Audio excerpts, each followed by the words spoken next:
Admiral Kate Morrison stood on the bridge of the USS Valiant, watching the stars stream past the view screen. She had been doing this for 30 years and the sight never got old. Around her, the bridge crew worked quietly at their stations. Everything was routine. Everything was normal. "Admiral, we're approaching the rendezvous point," said Lieutenant Amy Powell from the tactical station. The young officer had been with Morrison for 3 years now. Smart, capable, and absolutely dedicated to her work. Morrison nodded. "Slow to standard approach speed. Send the signal to our Varaxian friends. Let them know we're here." The Varaxians had been humanity's allies for decades. They were the first species to welcome humans into the Galactic Concordance. Together, they had fought pirates, explored new worlds, and built a friendship that seemed unbreakable. Today was supposed to be another simple joint patrol. Nothing special, nothing dangerous. Captain Ben Harris appeared on the communication screen from his ship, the USS Ranger. His destroyer was positioned 200 kilometers off the Valiant's port side. "Admiral, my sensors show the Varaxian fleet arriving now. 12 ships, just like they promised." Morrison smiled. "Good, this should be quick. We sweep the Kepler expanse, make sure there are no pirate nests, and we're home for dinner." The Varaxian ships emerged from faster-than-light travel in perfect formation. Their vessels were sleek and elegant, covered in the blue and silver colors of their empire. Morrison had always admired Varaxian ship design. They made human vessels look bulky and crude by comparison. "Incoming transmission from Fleet Commander Saxthor," announced the communications. "Officer, put him through," Morrison said. The Varaxian commander appeared on screen. His face was reptilian, with scales that shimmered under the bridge lights of his ship. "Admiral Morrison, it is good to see you again. Are your ships ready to begin the patrol?" "Ready when you are, Commander."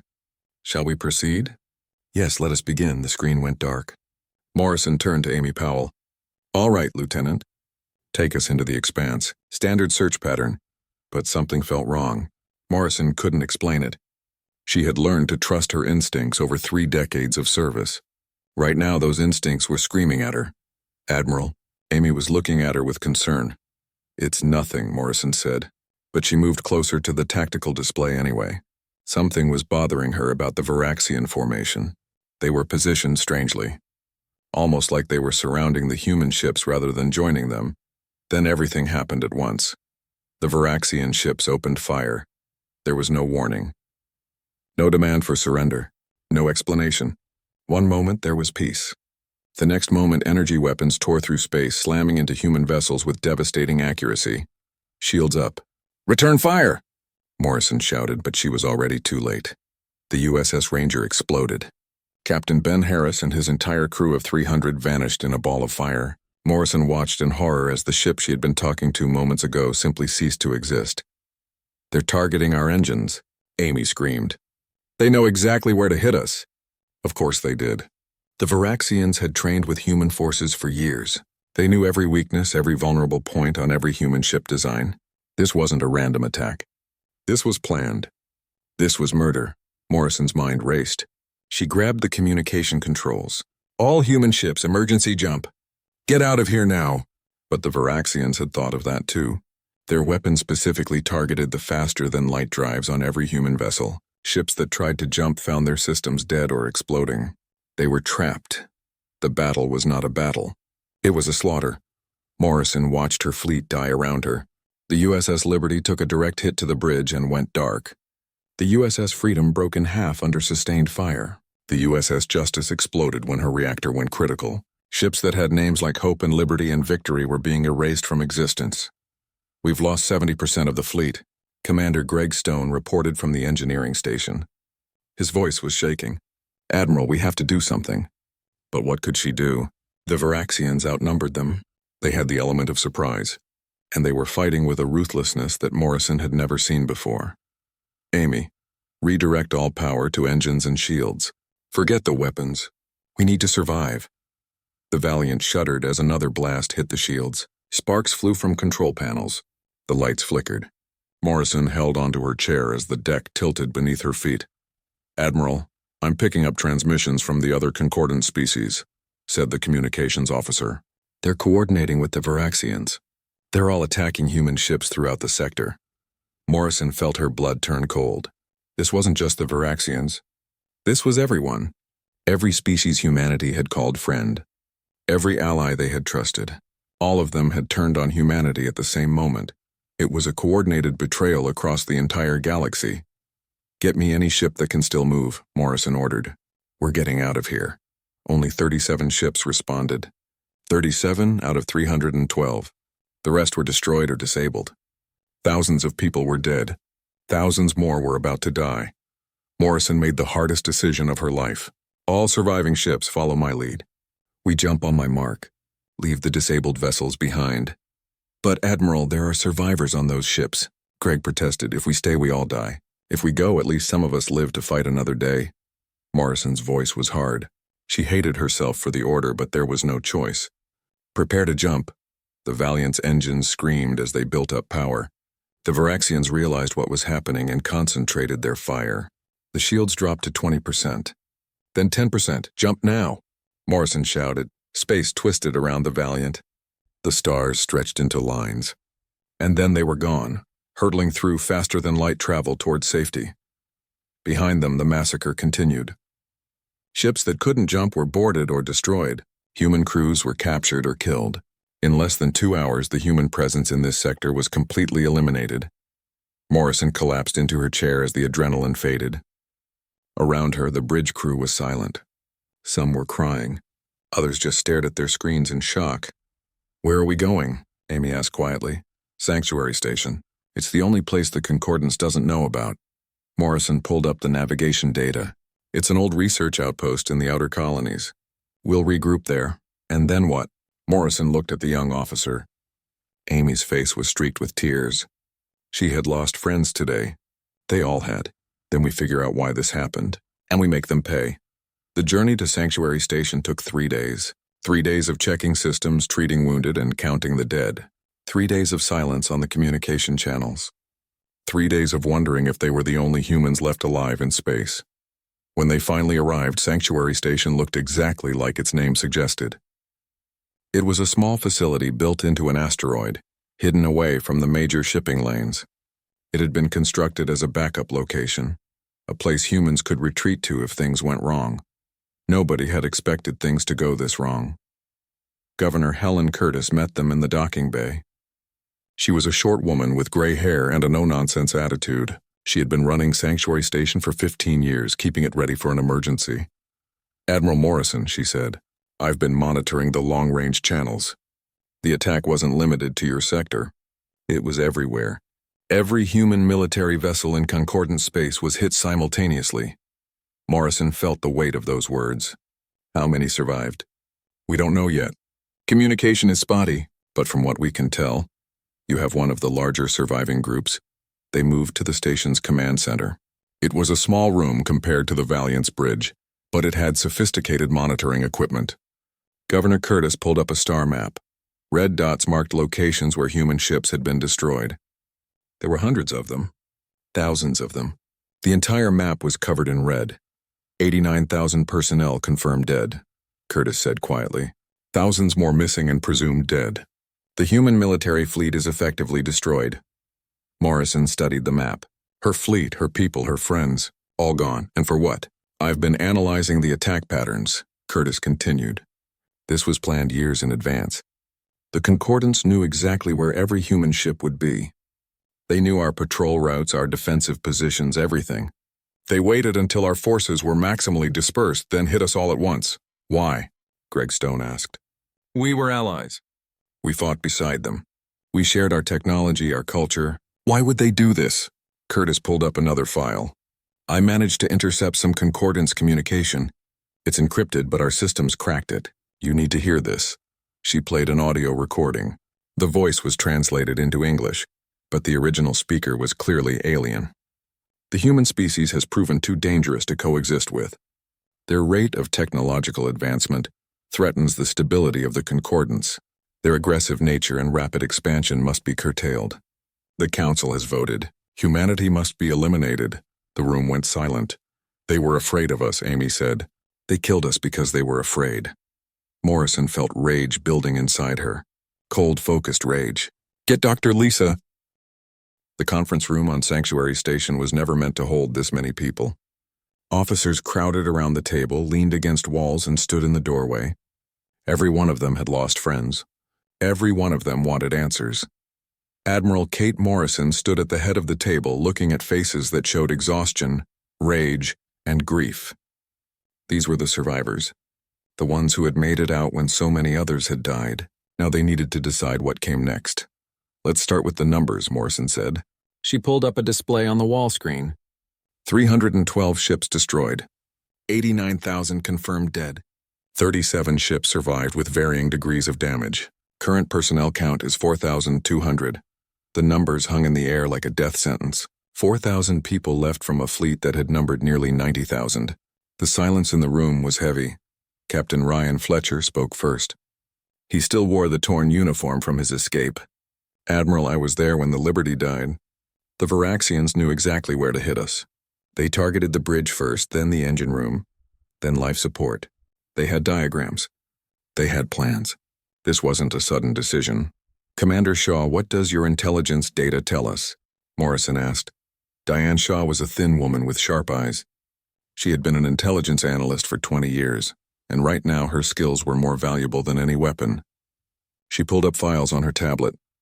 "I've been analyzing the attack patterns and the intercepted communications. The Concordance started planning this 5 years ago, maybe longer.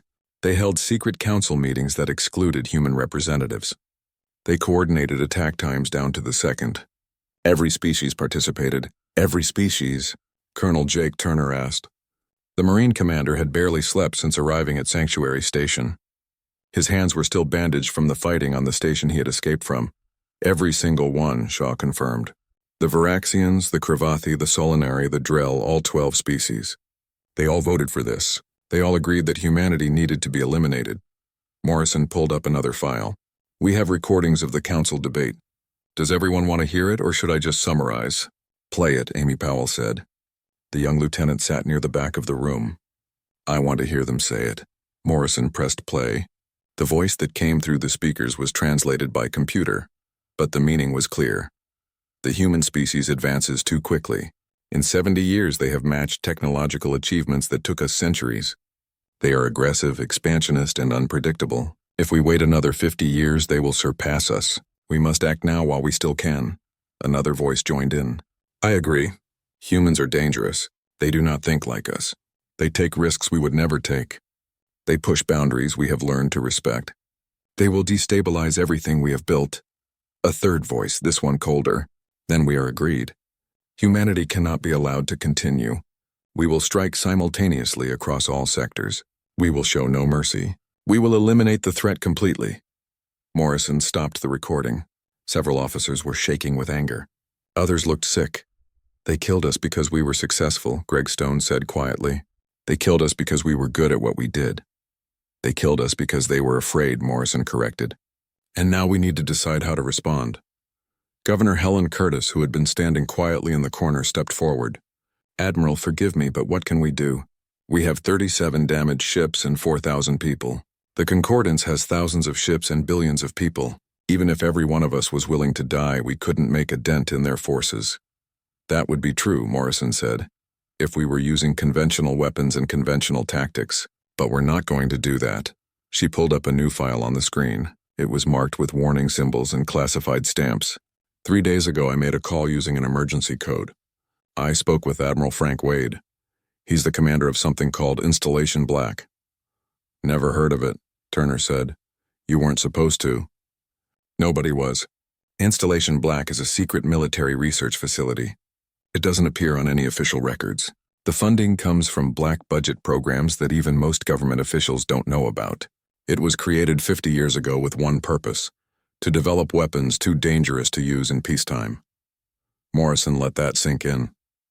The people who created Installation Black didn't fully trust the Concordance. They smiled and cooperated and played nice, but they also prepared for the possibility of betrayal.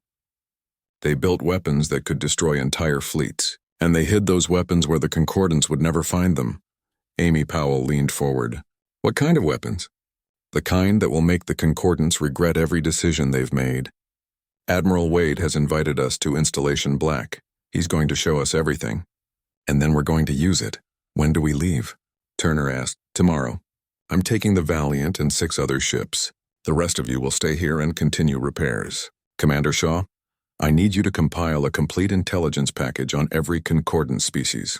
Military strength, homeworld locations, fleet positions, everything. Shaw nodded.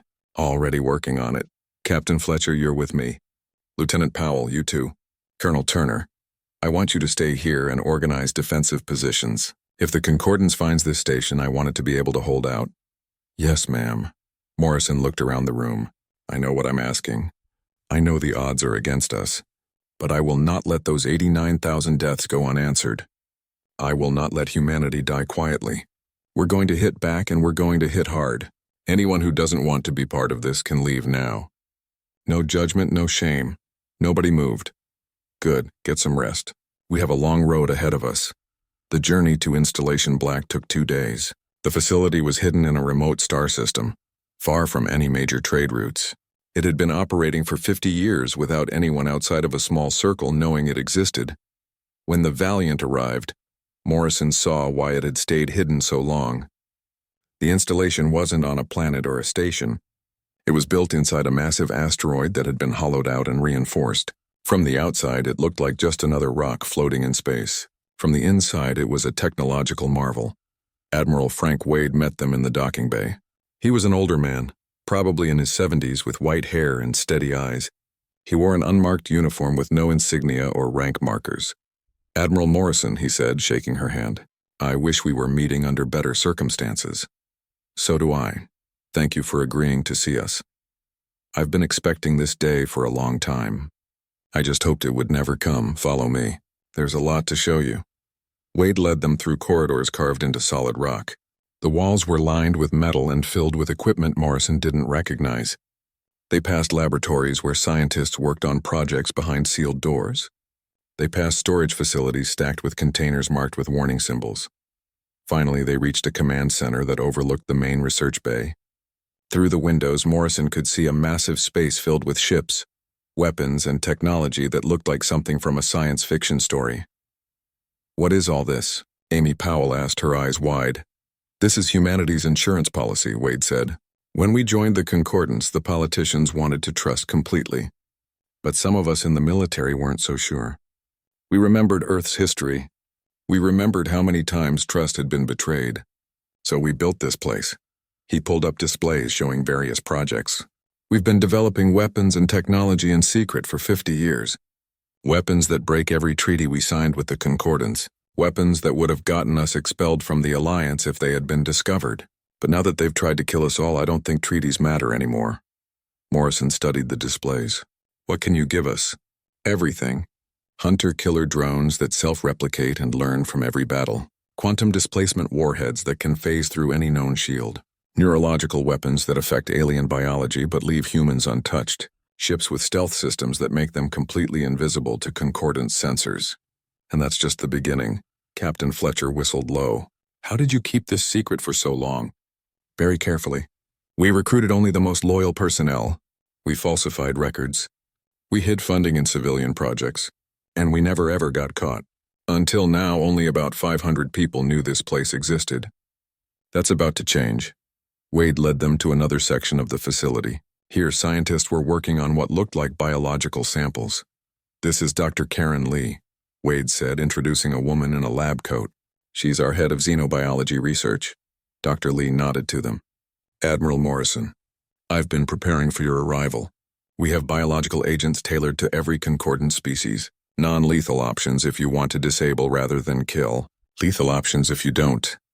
I'm not sure yet what we'll need, Morrison said. Right now I just want to understand what's possible. Anything is possible, Dr. Lee said simply. We've had decades to study concordance biology. We know their weaknesses better than they do themselves. The tour continued for hours. Wade showed them ships with experimental. The USS Valiant looked different now. Where once it had been a standard military vessel painted in the traditional gray and white of Earth's fleet, it was now covered in a matte black coating that seemed to absorb light. The ship's profile had changed too, with new weapon emplacements and equipment pods that hadn't existed 3 months ago. Admiral Kate Morrison walked through the corridors of her flagship and marveled at the transformation. Everything felt different. The ship hummed with new power systems. Crew members carried weapons she barely recognized. Even the air seemed charged with possibility. She found Lieutenant Amy Powell in the weapons bay, working with one of the new hunter-killer drones. The device was about the size of a basketball, covered in sensors and weapon ports. It floated silently in the air, responding to Amy's hand gestures. "How's the training going?" Morrison asked. Amy jumped slightly, then smiled. "These things are incredible, Admiral. Watch this."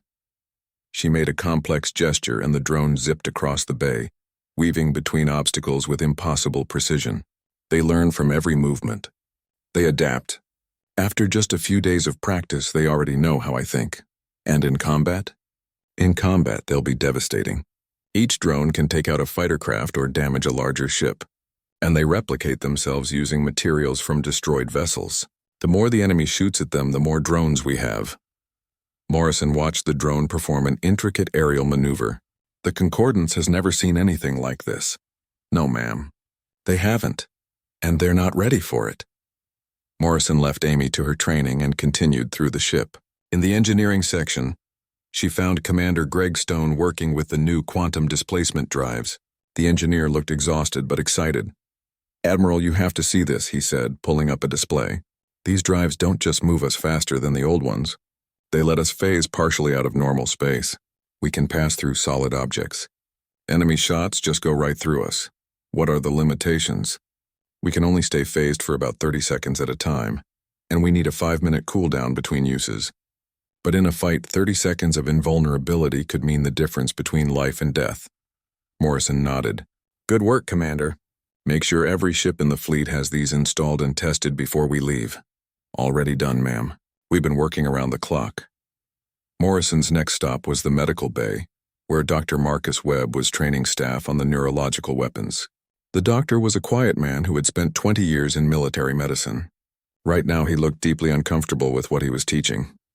"Admiral," he said when he saw her, "I need to talk to you about these weapons." "What's wrong?" Dr. Webb pulled her aside, away from the other staff. "These neurological disruptors, they're incredibly effective. They target specific alien brain chemistry and cause paralysis, unconsciousness, or death depending on the setting. But they're also horrifying. I've seen the test results. The aliens don't just die, they suffer." Morrison felt the weight of his words. "Are you asking me not to use them? I'm asking you to think carefully about what we're becoming. We're doctors, Admiral. We took oaths to do no harm. Now we're weaponizing biology. The Concordance didn't worry about ethics when they killed 89,000 of our people," Morrison said, her voice harder than she intended. "I know, and I'll follow your orders, but I wanted you to know the cost. These weapons will work. They'll help us win, but they'll also change us into something we might not recognize afterward." Morrison put a hand on his shoulder. "I understand, Doctor, and I appreciate your honesty, but we're past the point of clean solutions. We do what we must to survive." Dr. Webb nodded slowly. "Yes, ma'am. I just hope we still recognize ourselves when this is over." Morrison left the medical bay feeling heavier than when she had entered. Dr. Webb's words echoed in her mind. What were they becoming? Was winning worth the cost? But then she remembered the images of destroyed ships. She remembered the casualty lists. She remembered Captain Ben Harris smiling at her moments before his ship exploded, and her resolve hardened. In the command center, she found Commander Diane Shaw surrounded by displays showing intelligence data on the Varaxian homeworld. Shaw had barely slept in the past 3 months, constantly gathering and analyzing information. "Show me what we're walking into," Morrison said. Shaw pulled up a holographic display of Varaxis Prime. The planet was beautiful, covered in purple oceans and green continents. Orbital stations surrounded it like a metal necklace. Defense platforms dotted the space around it. 300 ships stationed in the system, Shaw said. 12 orbital defense platforms. Another 100 stations and outposts. It's one of the most heavily defended systems in concordant space. What about ground defenses? Extensive. But we're not planning a ground assault, so they're less relevant. The real problem is the fleet. They outnumber us 4-1 even with our reinforcements. Morrison studied the display. In a conventional fight, we'd lose. But this won't be conventional. What do we know about their communication systems? Shaw smiled. I've been working on that. The Varaxians use a centralized command network, All their ships connect to a main hub on the flagship. If we take out that flagship, their coordination falls apart. Perfect. That's our first target. Morrison zoomed in on the flagship's position. What else? Their weapons rely on particle beams and plasma cannons. Standard concordance technology. They'll cut through conventional shields like paper, but they won't do much against our new phase drives. They won't be able to hit what they can't touch. And our weapons? Quantum displacement warheads will bypass their shields completely. The neurological disruptors will disable their crews. And the hunter-killer drones will tear through their point defenses. Admiral, if our technology works as advertised, this won't be a fair fight. Good. I don't want fair. I want overwhelming. Morrison spent the next week reviewing every detail of the attack plan. She met with every ship captain. She ran simulation after simulation. She thought through every possible problem and planned solutions. Captain Ethan Moore, one of the test pilots from Installation Black, taught her about the new stealth fighters. These small craft could slip past any sensor system the Concordance had. They could deliver devastating strikes without being detected until it was too late. The key is patience, Moore explained. These fighters are ghosts. But if you use them wrong, if you attack too early or get too aggressive, they'll be detected. You have to trust the technology. Morrison flew several practice runs in the simulators. The feeling of being invisible was strange. She could see enemy ships on her sensors, watch them move and patrol, and they had no idea she was there. This is going to change warfare forever, she said. Moore nodded. It already has. The Concordance doesn't know it yet, but the rules of engagement just got rewritten. 5 days before the attack, Morrison called a final strategy meeting. Every ship captain, every senior officer, every key personnel member crowded into the briefing room. The mood was tense but focused. This is it, Morrison said. In 5 days we strike Veraxis Prime. I want to go over the plan one more time so everyone knows their role. She pulled up the attack sequence. Phase 1. We jump into the system in stealth mode. The Veraxians won't know we're there. We position ourselves around their fleet. Phase 2. We release the hunter-killer drones. They'll spread through the system silently, positioning themselves near key targets. Phase 3. On my signal, we hit the Veraxian flagship with quantum displacement warheads. We take out their command structure first. Phase 4. The drones activate and attack simultaneously. We decloak and engage with all weapons. The goal is to disable or destroy their fleet before they can organize a defense. Phase 5. We broadcast our message to the entire Concordance. We tell them what this is and what will happen if they don't surrender. Captain Ryan Fletcher raised his hand. Admiral, what if they don't surrender? Morrison's expression was cold. Then we show them what happens when they refuse. We have weapons that can crack a planet's crust. I pray we don't have to use them, but I will if I must. The room went quiet. Everyone understood what she was saying. This wasn't just a military strike. This was a message written in fire and death. I want to be clear about something, Morrison continued. What we're about to do will change us. The Concordance sees us as dangerous now. After this, they'll see us as terrifying. We'll be the monsters they always feared. Some of you might not be comfortable with that. She paused, looking around the room. But we're past the point of comfort. We're past the point of playing nice. They tried to exterminate us. Now we show them the cost of that decision. Colonel Jake Turner stood up.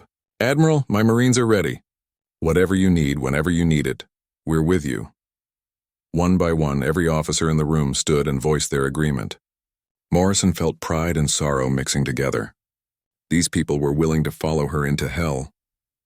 She just hoped she could bring them back out. The final days before the attack passed in a blur of preparation. Ships were checked and rechecked. Weapons were tested. Crews drilled until they could perform their tasks in their sleep. Everyone knew what was at stake. Morrison spent her last night before the attack alone in her quarters. The human fleet dropped out of faster-than-light travel at the edge of the Veraxis Prime system. Normally, this would trigger every alarm and sensor in the system. Normally, the Veraxian fleet would scramble to investigate the intrusion, but nothing happened. The stealth systems worked perfectly. 73 human ships hung in space, completely invisible to concordant sensors. To the Veraxians, the system was quiet and peaceful. They had no idea that death had just arrived at their doorstep. Admiral Kate Morrison watched her tactical display with satisfaction. Every human ship showed green status. The new technology was performing beyond expectations. They were ghosts in the machine, hidden in plain sight. All ships report successful jump and stealth activation, Amy Powell reported from the tactical station. No indication that we've been detected. Good. Begin Phase 1. Move into attack positions. Nice and slow. I want everyone in place before we make our move. The human fleet spread out through the system like a net. They moved at minimal power, drifting more than flying, making no sudden movements that might alert the sophisticated Varaxian detection systems. Morrison studied the enemy positions. The Varaxian flagship, the Pride of Varaxis, sat at the center of their formation. It was massive, easily twice the size of the Valiant, bristling with weapons and armor. Around it, hundreds of smaller ships maintained patrol patterns. "Commander Shaw, are you getting their communication traffic?" Morrison asked. Diane Shaw nodded, her fingers dancing across her console. "Yes, ma'am. They're broadcasting in the clear. No security protocols active. They think they're completely safe." "What are they saying?" "Standard patrol reports. Ship status updates. There's even a message here about shore leave schedules." Shaw looked up, her face hard. "They have no idea we're coming." Morrison felt a flicker of something. Not quite guilt, but an awareness of what was about to happen. These Varaxians were going about their normal duties. In a few minutes, many of them would be dead. They wouldn't even know why until it was too late. But then she remembered the ambush. She remembered human ships exploding without warning. She remembered friends dying without a chance to fight back. They had their chance for mercy, she said quietly. They chose massacre instead. Now they faced the consequences. It took 2 hours to get every ship into position. 2 hours of careful, silent movement. 2 hours of holding breath and hoping the stealth systems wouldn't fail. Finally, Amy Powell looked up. "All ships in position, Admiral. We have the entire Varaxian fleet surrounded. They still haven't detected us. Release the hunter-killer drones. Silent deployment." From every human ship, small spheres began to emerge. They drifted away from their parent vessels, spreading throughout the system like seeds on the wind. Each drone was barely a meter across, powered by systems that generated almost no detectable signature. Morrison watched on her display as thousands of drones scattered through the system. They positioned themselves near enemy ships, near defense platforms, near every strategic target. And still the Varaxians noticed nothing. "Drones in position," Amy reported. "Ready to activate on your command." Morrison pulled up the communication system. She had prepared a message for this moment. She had written it and rewritten it a dozen times. Now she would finally deliver it. "All ships stand by. On my mark, we hit them with everything. No hesitation, no mercy. Remember what they did to us." She could see her crew preparing. Weapon systems came online. Still shielded by stealth but ready to fire. Captain Ryan Fletcher appeared on a side screen, giving her a thumbs up from his ship. Colonel Jake Turner's Marines were ready in case boarding action was needed. This was it. The moment of truth. The moment humanity showed its teeth. "Fire," Morrison said. The quantum displacement warheads launched from a dozen ships simultaneously. They didn't fly through space like conventional missiles. Instead, they phased out of normal reality, traveling through dimensions the Varaxians didn't even know existed. The Pride of Varaxis exploded. The massive flagship tore itself apart from the inside as warheads materialized within its hull and detonated. There was no warning. One moment the ship was intact. The next moment it was the expanding cloud of debris and fire. Before the Varaxians could even process what had happened, the hunter-killer drones activated. Thousands of them, all at once, all attacking. They swarmed over Varaxian ships like angry insects. Their weapons were small but precise, targeting engines, weapon systems, life support. A single drone could cripple a fighter. A dozen could disable a cruiser. And they learned. Every time a Varaxian ship tried to shoot them down, the drones adapted. They adjusted their tactics, shared information with each other, became harder to hit with every passing second. Morrison watched the tactical display as the Varaxian fleet fell into chaos. Ships were exploding. Others were going dark as their systems failed. The beautiful formation that had seemed so impressive was falling apart. "Decloak all ships. Full weapons free," Morrison ordered. The human fleet appeared as if by magic. One moment the space around the Varaxians was empty. The next moment, 73 warships materialized with all weapons hot. The slaughter began in earnest. The USS Valiant opened fire on a Varaxian cruiser. The quantum displacement weapons punched through the enemy's shields as if they weren't there. The cruiser tried to return fire, but its particle beams passed harmlessly through the Valiant as the phase drives kicked in. All around the system, the same scene repeated itself. Human ships that could phase in and out of normal space, making them impossible to hit. Weapons that bypassed every defense the Varaxians had. Drones that multiplied and adapted faster than the enemy could respond. It wasn't a battle. It was an execution. Enemy fleet is in full retreat, Amy called out. They're trying to regroup near the planet. Don't let them. All ships pursue. I want complete destruction. Captain Ethan Moore and his squadron of stealth fighters darted ahead of the main fleet. They caught the retreating Varaxian ships from behind, their weapons carving through engines and leaving vessels dead in space. A Varaxian destroyer tried to make a desperate run for the jump point. The USS Ranger intercepted it, Captain Fletcher's ship moving with impossible speed thanks to the enhanced drives. The destroyer fired everything it had, but the shots passed through the Ranger like it was a ghost. Fletcher's return fire was not so forgiving. The destroyer broke apart, its crew never having a chance. Morrison checked the timeline. 47 minutes since the attack began. The Varaxian fleet was already broken. Ships that weren't destroyed were disabled. The orbital platforms were silent, their weapons systems torn apart by drone swarms. Admiral, we're receiving surrender signals from multiple Varaxian ships, the communications officer reported. Ignore them. Continue the attack, ma'am. Morrison's voice was cold. They didn't accept our surrender when they ambushed us. Why should we accept theirs? The attack continued. One by one, Varaxian ships went dark. Some exploded. Others were left drifting, their crews dead or unconscious from the neurological weapons. The hunter-killer drones moved from target to target with mechanical efficiency. Finally, after 1 hour and 13 minutes, it was over. The Varaxian home fleet was completely destroyed. 300 ships reduced to wreckage. The orbital defenses were silent. The space around Varaxis Prime was filled with debris and bodies. Morrison looked at the casualty reports. Human losses, 0 ships destroyed. Minimal damage to 12 vessels. Varaxian losses total. Open a communication channel. I want this broadcast to every Concordance world, Morrison ordered. The channel opened. Morrison stood, making sure she was visible on the transmission. Behind her, the bridge of the Valiant showed the calm efficiency of her crew. In the viewscreen behind her, the ruins of the Varaxian fleet burned. This is Admiral Kate Morrison of the human fleet. 3 months ago, the Galactic Concordance betrayed humanity. You attacked us without warning. You murdered 89,000 of our people. You tried to exterminate us because you feared what we might become. She paused, letting her words sink in.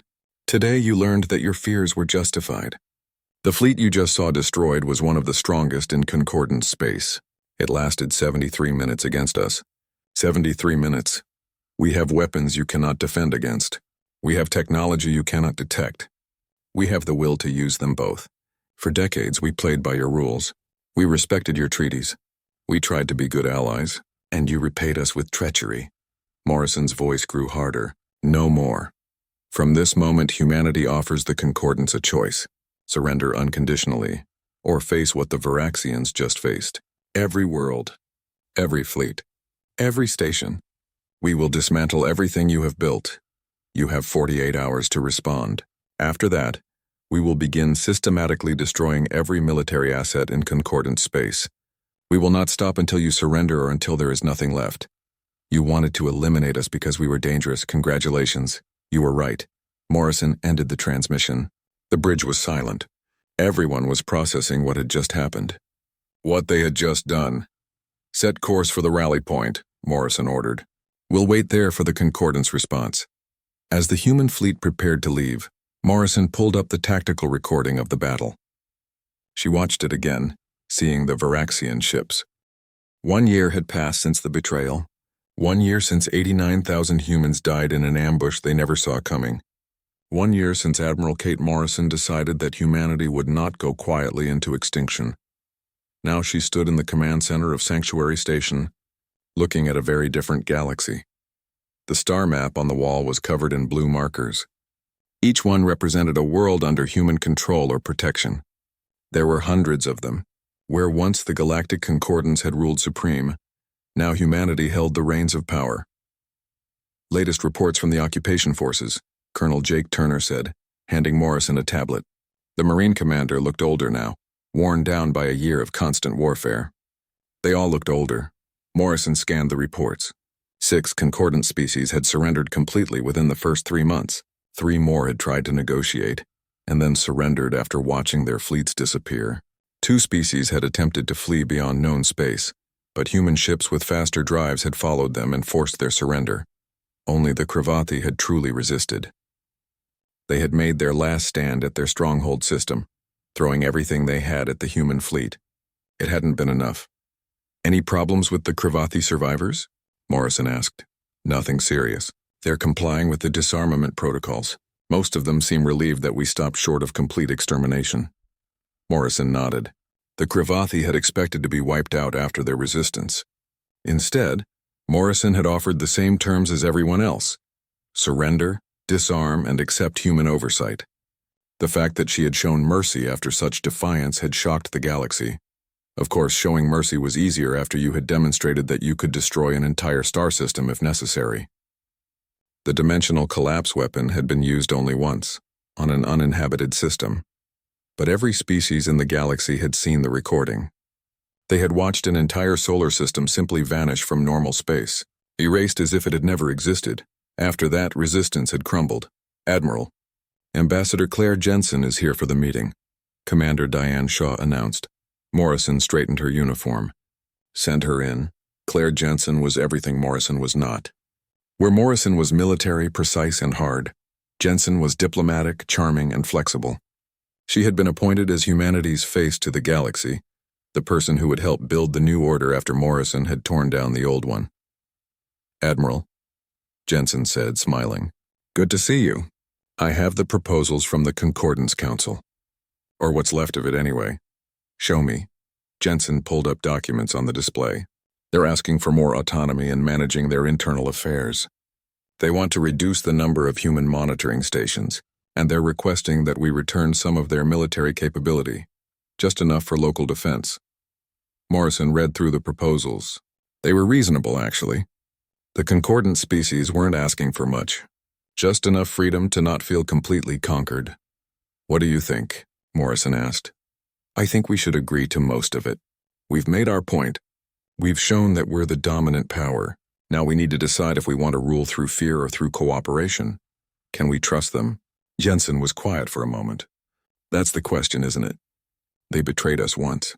What's to stop them from doing it again? The fact that they know what will happen if they try, Morrison said. We've made that very clear. True, but Admiral, we can't hold the entire galaxy at gunpoint forever. Eventually, we'll need allies, not subjects. We'll need cooperation, not just compliance. Morrison turned back to the star map. A year ago, she would have rejected any proposal that gave the Concordance more power. A year ago, all she wanted was revenge and security.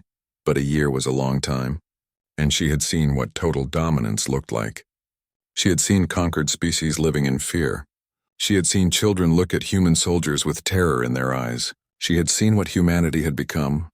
Approve the autonomy requests, Morrison said, but keep the monitoring stations, and make it clear that any sign of military buildup will be met with immediate response. I'll draft the agreement. Jensen hesitated. Admiral, may I speak freely? Always. You did what you had to do. You saved humanity. But now we need to think about what kind of galaxy we want to live in. Do we want to be conquerors? Or do we want to be leaders? Morrison smiled without humor. The Concordance decided we were too dangerous to live alongside them. We proved them right. Now we get to decide what dangerous means. After Jensen left, Morrison walked through Sanctuary Station. It had grown enormously over the past year. What had been a small research outpost was now a major military hub. Ships came and went constantly. Personnel from dozens of human colonies worked here. She passed by a training center where new recruits were learning to use the advanced weapons. She walked through a medical bay where wounded soldiers recovered. She visited the memorial wall where the names of the 89,000 dead were engraved. Dr. Marcus Webb found her there, standing in front of the wall. Do you come here often? He asked. Every day, Morrison admitted. I need to remember why we did this. Webb stood beside her, looking at the names. Do you think they would approve? The people we lost. Do you think they would want us to become what we've become? I don't know. Probably not. Most of them believed in cooperation and peace. They would have wanted us to find a better way. But there wasn't a better way. No, there wasn't. They stood in silence for a while. Then Webb spoke again. I treated Viraxian prisoners after the first battle. Did you know that? Morrison shook her head. They were terrified, not just of dying, but of us. They called us demons, monsters. They said humans were worse than any nightmare their species had imagined. Webb looked at her. And the thing that haunts me, Admiral, is that they were right.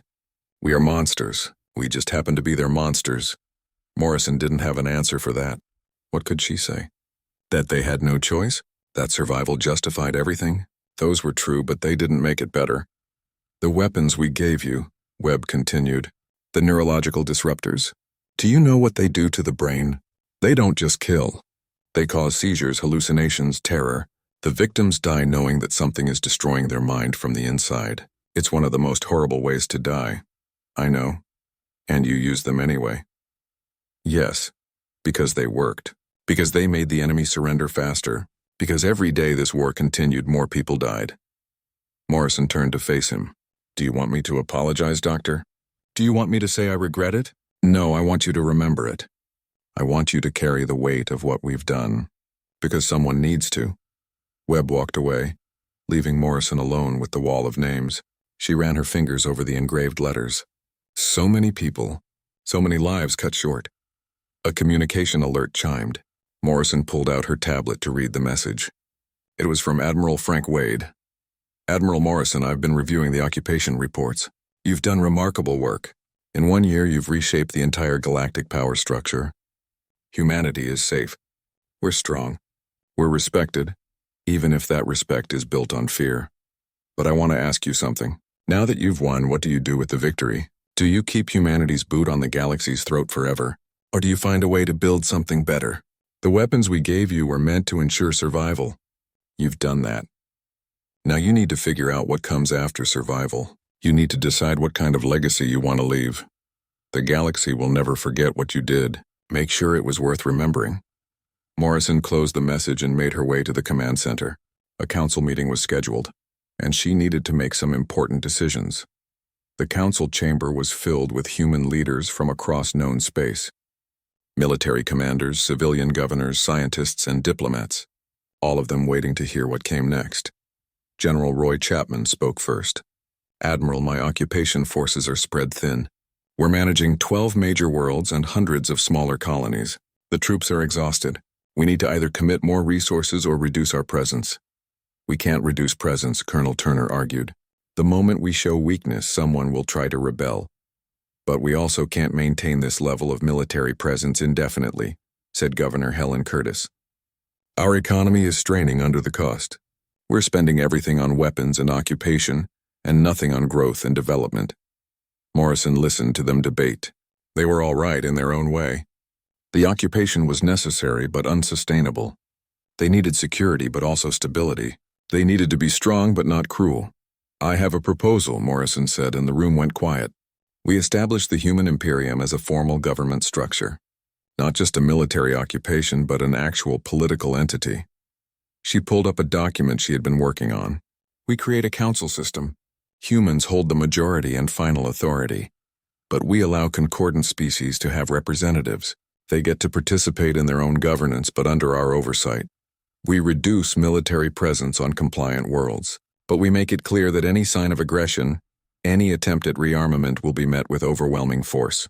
We maintain monitoring stations and rapid response fleets, but we let them run their daily lives. And most importantly, we shift from conquest to administration.